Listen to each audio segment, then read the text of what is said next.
Hello my dear friends, you're on the Military with Summary channel. In this video we're going to discuss the most important events that took place during the previous 12 hours. We have a lot of very interesting updates, so let's start.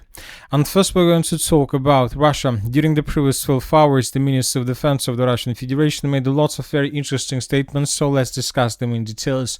The Russians are saying that Vladimir Zelensky's statements to journalists that the Ukrainian armed forces are allegedly cleansing the remaining up to 60 Russians in Kupiansk can only indicate two things.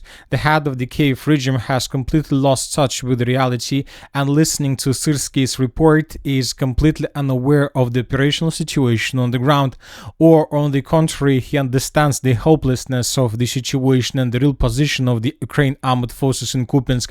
So as we can see, the Minister of Defense of the Russian Federation commented the statements that were made by Zelensky yesterday, so which means that if the Russians are telling this, most likely in coming days, lots of interesting details and updates will be revealed by the Russian side from the territory of the city of Kupiansk and the city of Pokrovsk, because the Russians are confident, as we can see in what they are saying. Furthermore, we got report that Putin has signed a law allowing the collapse of reservists to protect Russia's critical infrastructure. The General Staff emphasized that this is not a mobilization, nothing that reservists are distinct from contract soldiers. They will serve only in their home regions and will not be sent to the front. So the Russians are going to improve their air defense forces. I would like to remind you that the Russians decided to, to adopt this law with the purpose to protect the objects of their critical infrastructure. We're talking about oil refineries, power plants, and so on. And now the Russians are going to mobilize up to 100,000 soldiers who will do these things. Now let's go to Ukraine and let's discuss the situation on the ground. And first let's talk about the Zaporozhye direction. During the previous 12 hours, according to different mappers, the Russians managed to improve their positions on the territory of the settlement by the name of Primorska. So this is the situation by the end of the 4th of November of 2025. Just yesterday we received this video, how Ukrainians managed to secure the former Kakhovka water reservoir. Here we can see how special forces of Ukraine were establishing their flag on the island, on the former island of this area. Based on this video, yesterday we adjusted this territory, but today several pro-Russian sources reported that Russians during the previous 24 hours managed to improve their position significantly. The Russians captured lots of territories. Currently Russians control the southern and the central parts of the settlement of Primorska, and as soon as the Russians managed to improve their positions this way, they established complete FPV drone control over the main supply lines that go in the direction of the settlement by the name of Stepnogorsk.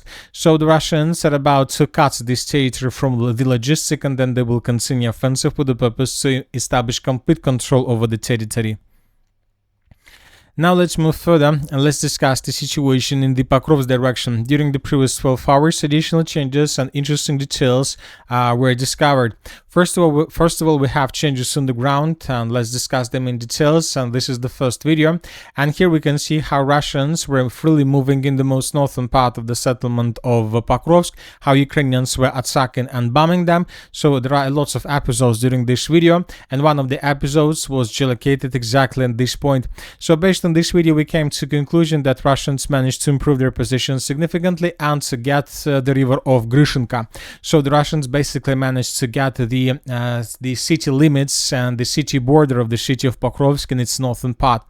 Furthermore, several pro-Russian sources reported that as a result of clashes, the armed forces of the Russian Federation managed to improve their positions significantly in the northwestern direction and to improve their positions along O525 road. So this is the situation by the end of the 4th of November of 2025, and this is the situation by the beginning of the 5th of November. Furthermore, a lot of pro-Russian sources expanded the gray zone in this area, and currently everything between this red line and, let's say, contested area according to our map is already a gray zone. So this is the situation in this area, which means that currently there are very heavy clashes, and most likely some Russian soldiers or some Russian groups were already discovered in this area.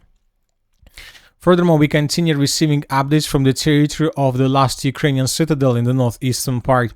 Today we received additional video of the situation on the ground, and here we can see the moment when Ukrainian soldier surrendered. So here we can see the gas station. We discussed this gas station yesterday, and here we can see several Russian soldiers that left the gas station and began moving in the direction of the northeastern citadel. So these are the Russian soldiers, and they moved in this direction with one purpose, to capture Ukrainian soldier who decided to surrender. So this is a Ukrainian soldier who surrendered, and these are Russian soldiers that captured him. So this video confirms that Ukrainians are still on the territory of the northeastern citadel, but from the other side, this video confirms that Ukrainians began surrendering from this area, which means that most likely in coming 24-48 hours, this territory would be captured completely, and lots of Ukrainian soldiers can surrender or could surrender. At the same time, the Ukrainians continue their counterattacks in the area of the settlement of Rodinska. The Ukrainians are moving along the railways, and the Russians are bombing and attacking positions of the armed forces of Ukraine with the purpose to slow down Ukrainians and not to allow them to concentrate units before beginning of another counteroffensive operation. In this video, we can see how Russians were bombing positions of the armed forces of Ukraine along the railways. The Ukrainians, from their side, are bombing and attacking positions of the armed forces of the Russian Federation, the territory of mines in the area of the settlement of Rodinska. Here we can see how Ukrainians bombed positions of the armed forces of the Russian Federation. They were trying to destroy positions of FPV drone operators.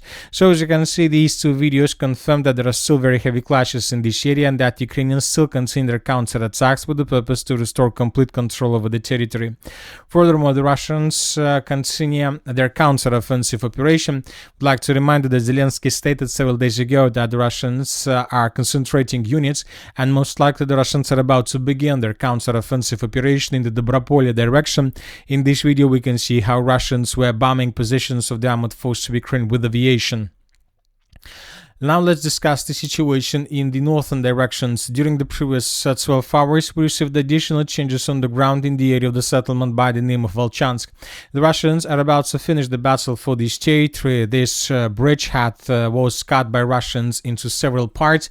The Russians managed to clear the western part of the city of Volchansk. Now the Russians are tasked to finish the battle for the eastern part of the settlement. According to several mappers, the Russians during the previous 24 hours improved their position, and now they're trying to advance from the western part of the city of Volchansk in the direction of the central, and most likely then they will continue advancing further in the direction of eastern.